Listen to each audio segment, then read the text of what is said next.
বান্দা যখন মুখ দিয়ে বলে হাসবুনাল্লাহ,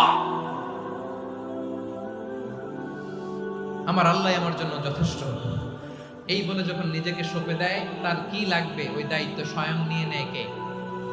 সবাই বলেন, স্বয়ং নিয়ে নেয় কে? তাহলে আমার প্রিয় ভাইরা, বিপদের শুরুতেই আমরা বলবো ইন্না লিল্লাহ। শুরুতে কি বলবো?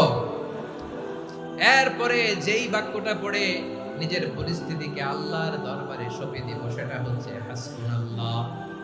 সেটা কি? বিষ্ণু বলেন লা ইয়াজালু লিসানুকা রাতাবান মিন যিকরিল্লাহ, সব সময় আল্লাহর স্মরণ দিয়ে, জিকির দিয়ে জিহ্বাটারে সিক্ত রাখো। আর শয়তানু জাসিমুন আলা কলবি ইবনে আদম, শয়তান বনি আদমের কলবে খামচি মেরে বসে থাকে।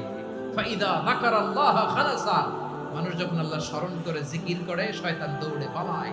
ওয়া ইদা গাফালা ওয়াসওয়াসা, যখনই বনি আদম গাফেল হয়, তখনই শয়তান তার হৃদয়ে ওয়াসওয়াসা দেয়। এজন্য বিপদে পড়লে ইন্না লিল্লাহ, নিজের সবটুকুন করার পরে, নিজের রোল প্লে করার পরে নিজেকে আমরা কি বলে